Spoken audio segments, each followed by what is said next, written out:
এখানেই ক্ষান্ত নয়, লোকটা অনেক সাদাকা করত, প্রচুর দুই হাতে দান করত মানুষকে।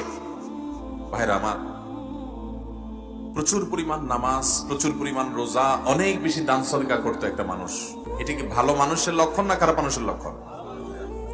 সাহাবায়ে কেরাম বলেন, হে আল্লাহর রাসূল, অনেক নামাজ রোজা অনেক দান সদকা করলেও এই লোকটার একটা অসুবিধা ছিল, যে তার পাশের বাড়ির লোকদের, পাশের ঘরের লোকদের, পাশের ফ্ল্যাটের মানুষদের, পাশের বিল্ডিং এর মানুষদের, প্রতিবেশী যারা ছিল তাদের সাথে তার সম্পর্কটা ভালো ছিল না, তাদেরকে একটু কষ্ট দিত। এই একটা সমস্যা ছিল। এখন এই লোকটার কি হবে? আল্লাহ তাআলা তার নবী সাল্লাল্লাহু আলাইহি ওয়াসাল্লামের কাছে ওহী পাঠান জিবরিলের মাধ্যমে।